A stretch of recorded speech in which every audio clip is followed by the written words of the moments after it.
So let's do aldehydes. So with aldehydes, they have a functional group, which is the carbonyl group, and this is the structural formula of a carbonyl group. If you remember, when we were doing carboxylic acids, they were made from a combination of a carbonyl group and a hydroxyl group. So it would be this, and then there was an OH there, like that.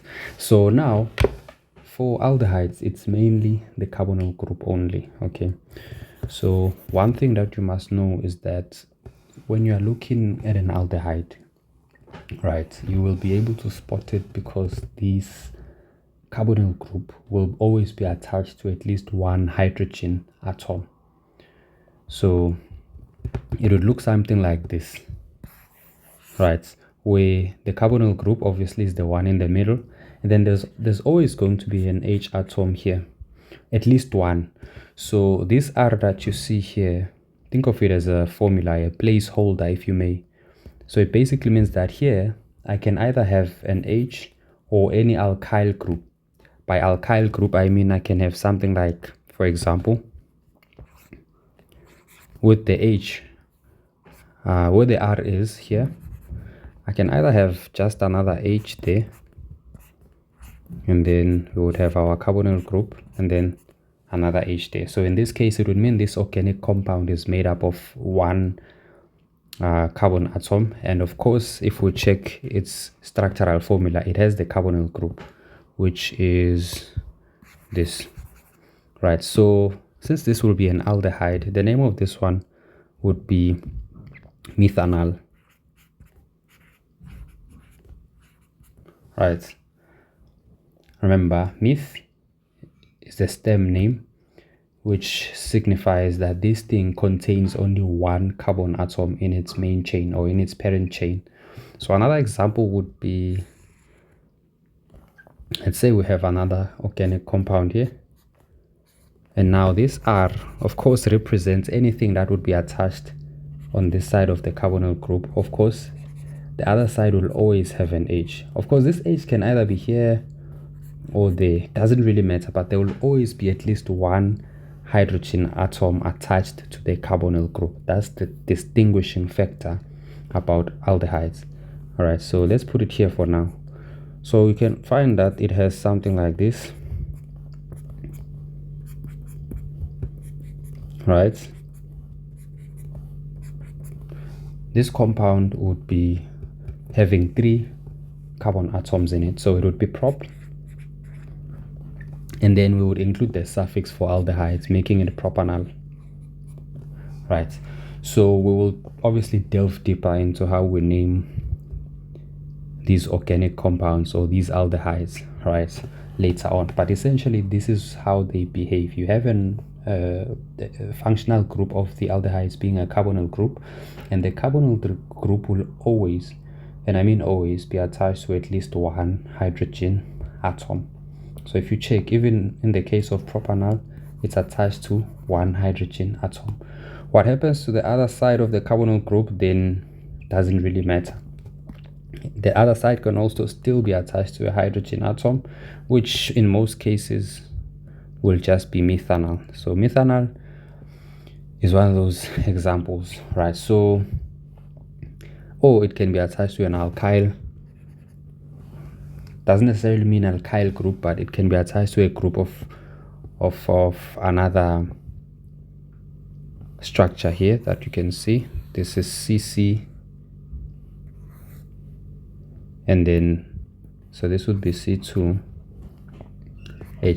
right? Something like that. So it can be attached to any alkyl group or any hydrogen atom. So that's the nature of aldehydes, and then their general formula is CnH2nO.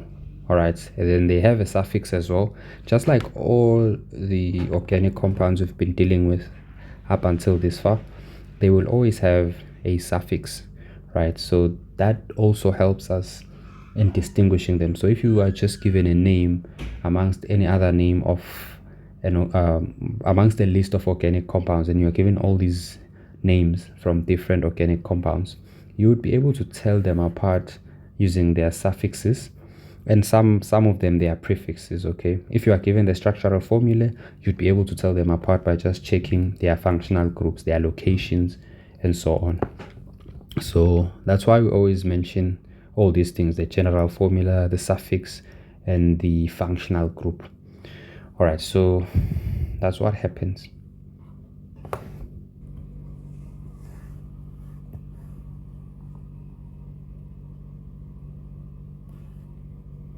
All right, so let us look into the rules when it comes to naming aldehydes. So first of all, aldehydes have the suffix al, right? And then secondly, the parent chain must always contain the carbonyl group whenever we are choosing the carbon chain or the main chain, right? So it's similar to how we're doing with the triple bonds and the double bonds, which is the alkene and the alkynes, right? We always made sure that when we start choosing the chain or the long continuous chain, which happens to be the main chain, we would make sure that in that main chain there has to be that double bond or that triple bond or that functional group. Otherwise it does not qualify to be a main chain. Same story with the aldehydes. All right, so now when we number the substituents, we will number them according to their position and arrange them alphabetically in the final IUPAC name. All right, so if you check, these rules are the same as what we've seen before when we're talking about all the other organic compounds we've seen before. So as per the usual, the best way to illustrate these is to go through examples. So let's go ahead and start with our examples. All right, so this is our first example. Let's start by identifying the main chain. This is our main chain. It's the only obvious long and continuous chain that we can identify in this structure, right? Okay, so one thing we must note about aldehydes as well, it's similar to carboxylic acids in that we number from the functional group itself: 1, 2, 3, 4, 5. So this one has 5 carbon atoms. Remember, we always include the carbon atom that's part of the functional group. All right, so we do the same for aldehydes, right? So you don't start numbering from this carbon atom and then exclude that because it's part of the functional group. You don't do that. You include the one that's in the functional group as well. It's part of the chain. All right, so this chain or our parent chain has 5 carbon atoms. So as a result, if it has 5 carbon atoms, it means the stem name would have to be pent, right? So just to illustrate something, let's go back to our table of stem names before we just proceed with this example. So if you remember our table, we have carbon atoms 1 to 10. That's the length of the main chain, right? And then depending on the number of carbon atoms in the main chain, we said we will then be able to get the stem name. So if it has 1 carbon atom, that chain will be meth. If it has 2, eth, 3, prop, all the way to 10, which is dec, right? So now in the case of aldehydes, since we are including the suffix as well in order to now create the full aldehyde name, and the suffix, we said let's add our suffix, and then once we add the suffix to the stem name, in the case of aldehydes, we will get the name of the aldehyde or the name of the parent chain. So if the aldehyde only has the aldehyde's carbonyl group being the main substituent or being the only substituent, in that case the stem name plus the suffix will simply give us the IUPAC name of the compound. So as an example, what we have here, we have, yes, we do have the carbonyl group, right? Let's check the carbonyl group there. That's our carbonyl group, right? Carbonyl.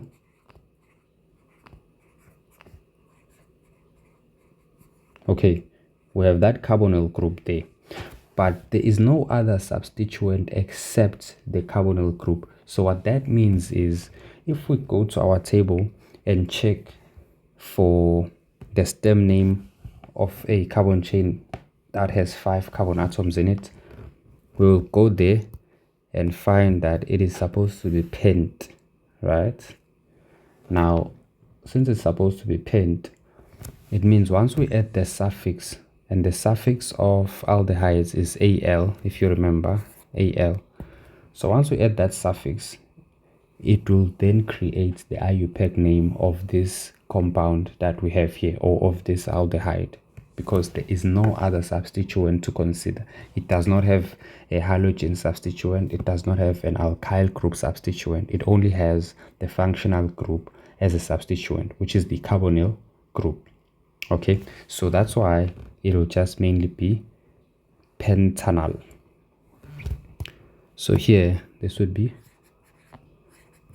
because the suffix is Al, so this would be butanal, this would be propanal. Oh,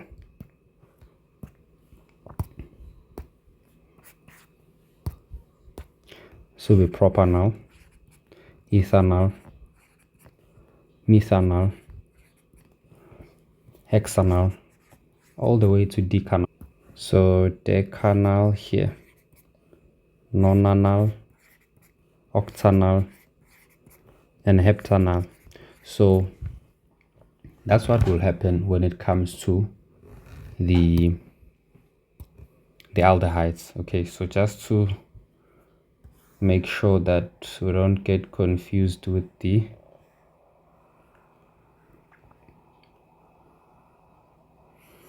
prefix, that's our prefix.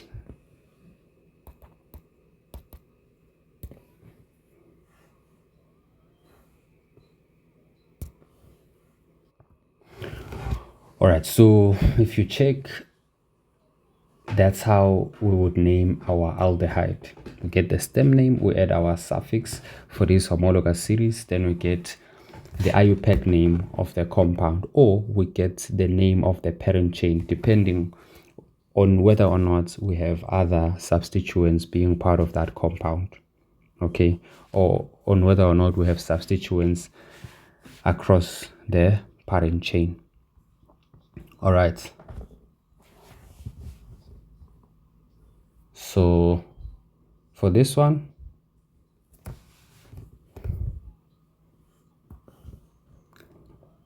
the name of the compound would simply be pentanal.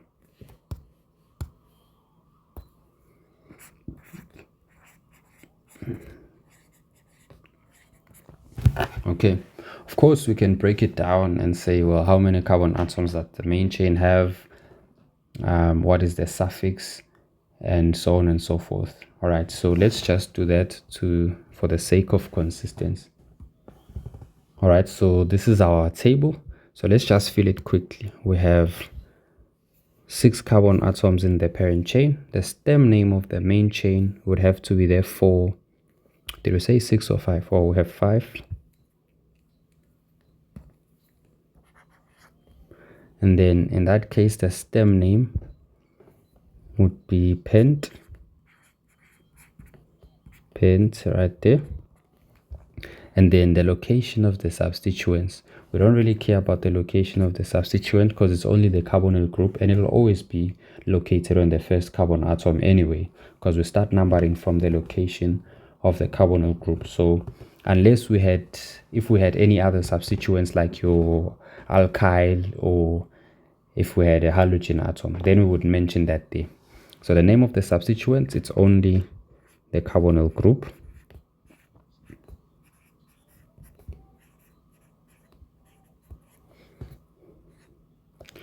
And then the IUPAC name, we will just take the stem name and add the suffix, and then we would have our IUPAC name being pentanal.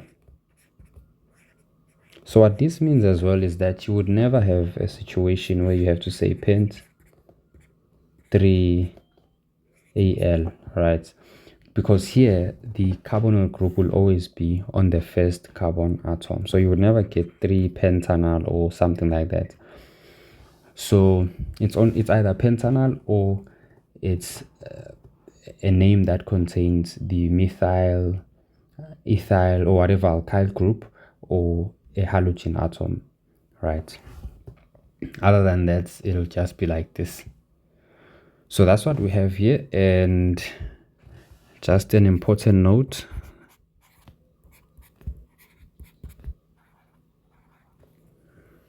we will always number from the carbonyl group. All right, so we have that there. We always number our main chain by starting from the carbonyl group, and we include that carbon atom that's part of the carbonyl group. Okay, we don't exclude it. Now let's go to our second example.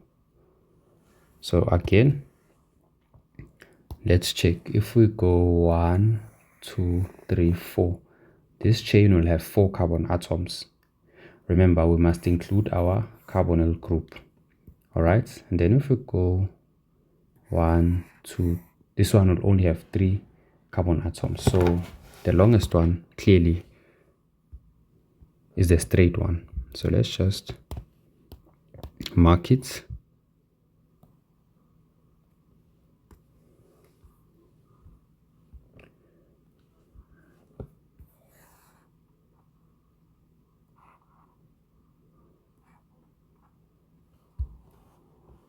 All right, and then now let's count the number of carbon atoms that we have in our main chain. We said 1, 2, 3, and 4. So we have 4 carbon atoms. Okay, and then if we check, we also have a methyl group here.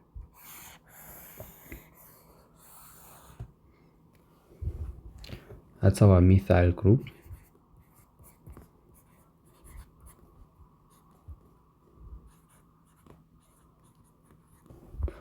And then we have our carbonyl group there.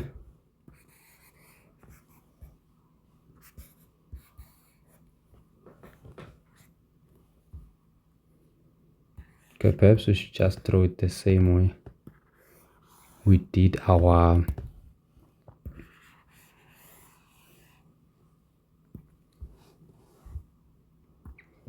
methyl group. Okay, so it's fine. This is the carbonyl group.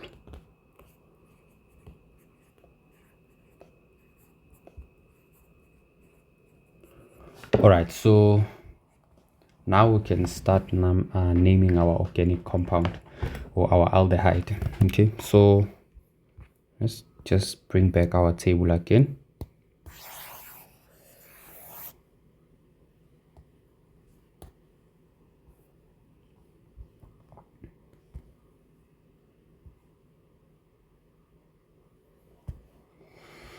So first, we mentioned the number of carbon atoms that are there. We found 4 in the main chain. And then the stem name of the main chain would therefore have to be bute. It's a bute. And then now, the location of the substituents. The one that we can mention is the methyl group. So it's number 2 for methyl. And then the name of the substituent is methyl, and the carbonyl group.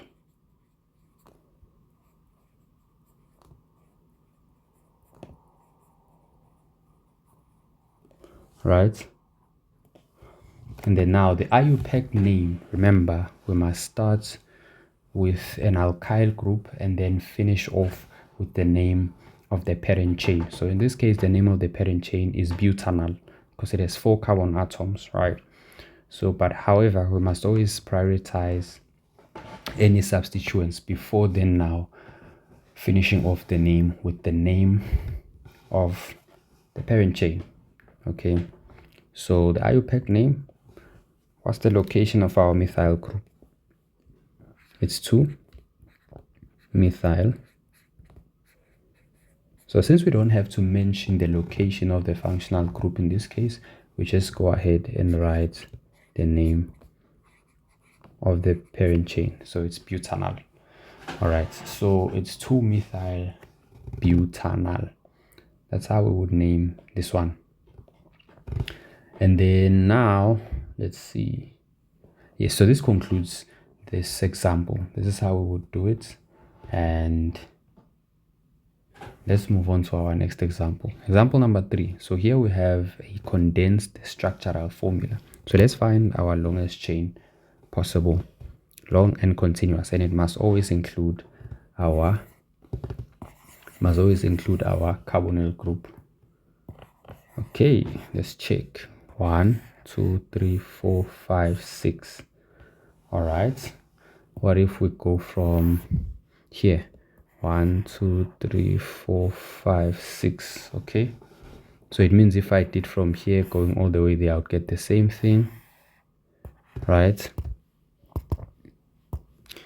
So it means this one will have a smaller chain. I see 4 carbon atoms there. So the longest chain is actually the straight one.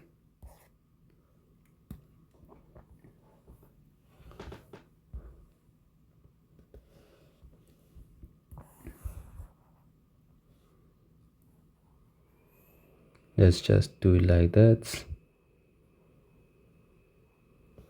Now remember, we always start numbering from the carbonyl group, so we have to start here. 1, 2, 3, 4, and then 5. So the parent chain is 5 carbon atoms. Oh, actually I missed one. There's 4, 5, and then 6. So it has 6 carbon atoms in total. That's the parent chain. So if we check outside the parent chain, we have substituents. Substituent number 1, that's our methyl. Substituent number 2, another methyl. Substituent number 3, another methyl again. And then substituent number 4 is obviously now our carbonyl group, which will always be there for aldehydes, okay, because that's the functional group. But it doesn't change the basic nature that it's still a substituent in its own right. Okay, so let's bring our table again.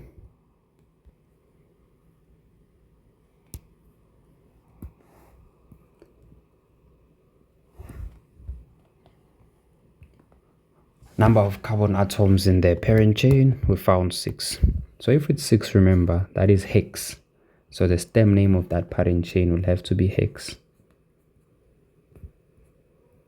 So the name of the parent chain would be hexanal, because remember, stem is just hex, but the name of the parent chain will be the stem name plus the suffix, which would be hexanal, right? So the location of the substituents, we have 1 on number 3, the other 2 at number 5. So let's write all those numbers. We have the first substituent at number 3, the second substituent at number 5, and then the third one also at number 5.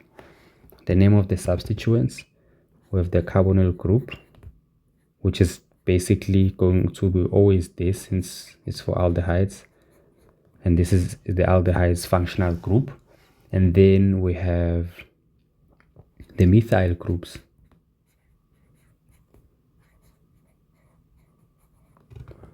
And then the IUPAC name. So the IUPAC name is, let's see, so we only have 3 methyl groups, so they are all repeating and they are identical. So we must now use our Greek prefix tri. Okay, because we have 3 of the same alkyl groups, so we must use tri to represent them properly. So now we start by listing their positions or their locations. So it's 3, 5, and then 5 again. Then we put our Greek prefix tri methyl, because there's 3 of them. And then now we can put the name of the parent chain, which is hexanal.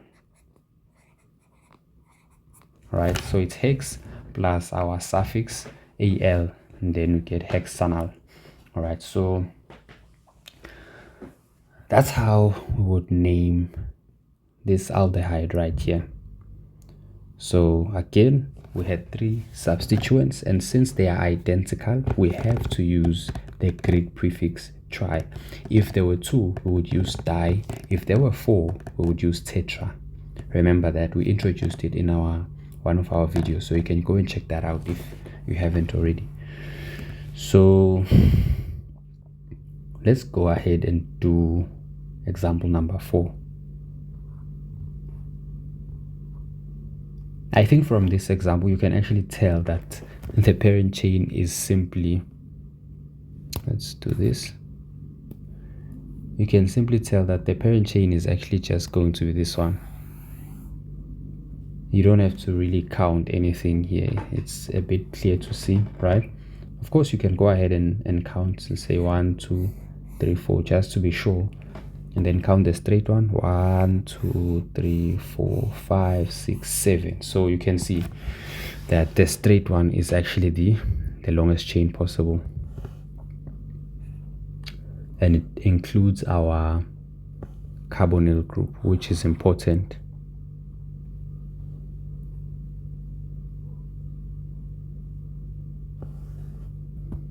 All right, now let's start numbering. Remember, we always start numbering from the carbonyl group itself. So this is 1, 2, 3, 4, 5, 6,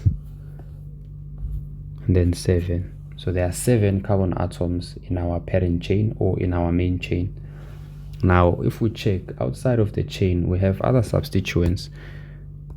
So we have this first one, which is bromine. It's a halogen substituent. Bromine is a halogen atom, remember.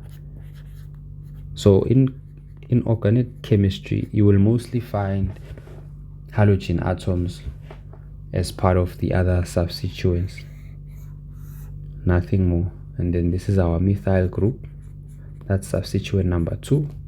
And then our other substituent, which will always be there in the case of aldehydes, is our carbonyl group. Okay, so I think we're ready to start naming this compound.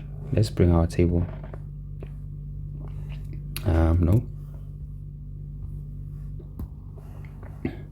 All right, so how many carbon atoms are in this one? We said 7.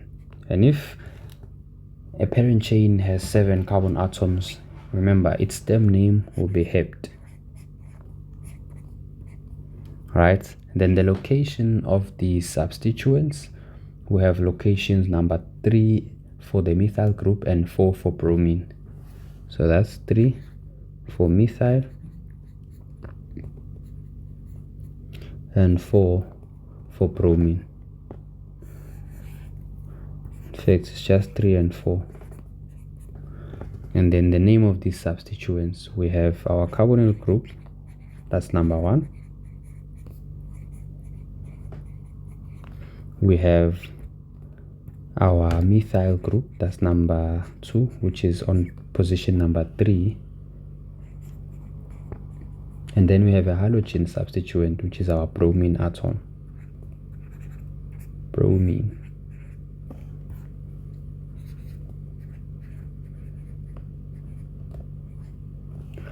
Okay, so now what's the IUPAC name then? So remember, we always start with the substituents. Now, even when we are naming or when we are including the substituents in the final IUPAC name, we prioritize alphabetic order, right? So since bromine starts with the letter B and B comes before M, we will start with bromine when we are constructing our IUPAC name. So what's the position or the location of the bromine atom? It's on number 3. If you check here, it's on number 3. Oh no, it's on number 4, sorry. Okay, so let's go ahead and put it. So it would be 4 bromo, and then we go ahead and include the methyl. Now methyl is on number 3. If you come and check here, methyl group is on number 3. So 3 methyl Then now after this we include the name of the parent chain, which is pentanal. It's pent plus our suffix al, which becomes pentanal. Okay. Or remember, you can also say for, instead of writing bromo, you can just write bromine. Okay, because some people forget these prefixes. So bromine, 3-methyl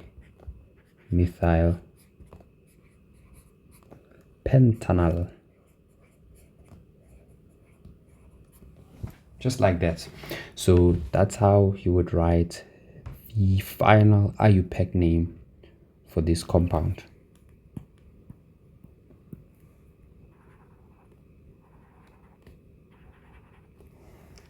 All right. So that's what we have there. And then let's go to another example. This is our example 5. So we are tasked with now drawing the structural formula of the following aldehydes. So it's this one and that one. So if you remember, the aldehyde, in the aldehyde, the functional group, which is the carbonyl group, will always be at the first carbon atom or at the far end, right? So let's start with this one. So this one, it tells us location of the methyl group,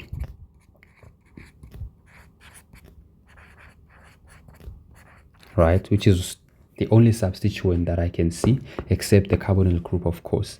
And then this pent will tell us the length of our parent chain.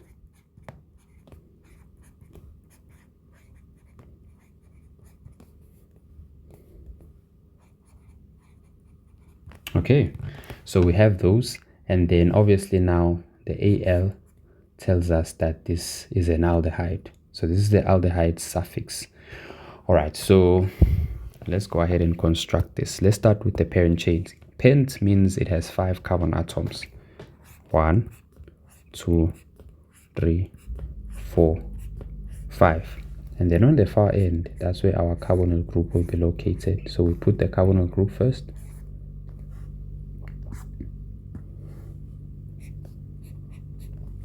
Okay, and then now we can start putting or placing our other substituents. In this case, our methyl group, which is on carbon atom number 3.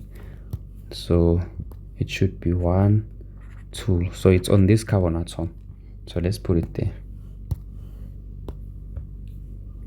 So you can just put it here.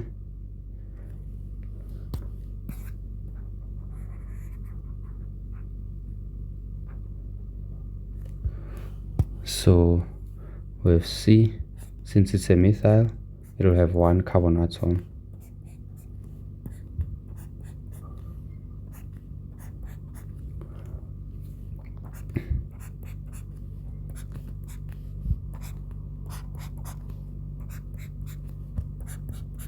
We populate the other bonds with H or hydrogen. We have H here as well. H there. Then that's it. That's how we name, or that's how we draw the structural formula. We have 3, the position for our methyl, which is this one. It's on this carbon atom, right? And then yeah, that's it. We have the length of our parent chain being 5 carbon atoms. So we've achieved pretty much everything. All right, so let's come here now. Another one. So these are the locations of the bromine atom. And then you can see that it has a Greek prefix before the bromo, which means there are 2. Right, obviously we don't need the Greek prefix. Even these numbers, there are 2 of them. So which tells us that this, whatever follows after, whatever substituent follows after that number or that location number, there will be 2 of those ones. And then obviously to make sure that the name is correct, we would always use the Greek prefix di. If we said 4.4 and then dash bromo, that would be incorrect.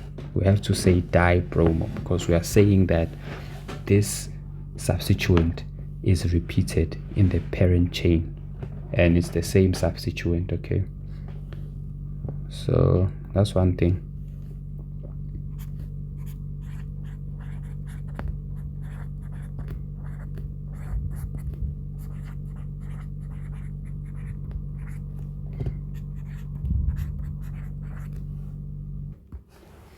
So yes, we have labeled pretty much everything. We have hex, which happens to be the length of the parent chain. We have 2-methyl, which is the location of the methyl group in the parent chain. We have 4.4 dibromo, which is 4.4 would happen to be the locations of the bromine in the parent chain. Di meaning there are 2 identical bromine atoms in this parent chain. So we have to use the Greek prefix. So let's start by drawing the parent chain. So hex means there are 6 carbon atoms in the parent chain. So 1, 2, 3, 4, 5, and then 6. And then we put our carbonyl group there on the far end, and it will always have at least one hydrogen atom, which is this one in our case. All right, that's the distinguishing factor. And now we can start looking for the substituents. So our chain is 1, 2, 3, 4, 5, 6. So these are the positions. So on position 2, we will find the methyl group. So let's put it there. You can either put it above or below. It's up to you. There's no correct or there's no incorrect way of doing it. Or it's not cast in stone basically. Okay, put that there. And this one here. And then now, it means here we'll just put our hydrogen atom. Now let's check the other substituents. They are on position 4, both of them. So we have the other bromine below here and the other one up there, because there are 2 bromine atoms. Then we can start populating the rest of the carbon atoms, or the remaining of the bonds to the carbon atoms, with hydrogen atoms.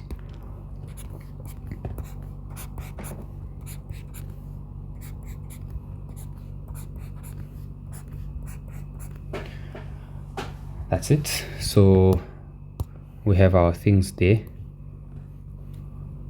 We have our 4.4 bromo, which is these ones. Okay, we have 2-methyl, right, which is there. That's our methyl group. All right, so we are pretty much done with naming this organic compound or this aldehyde. Okay, so this is for ketones. Okay, so this concludes the examples, and as a result the fundamental basics that you would have to know about aldehydes. So I'll catch you on the next video. We will be talking about ketones.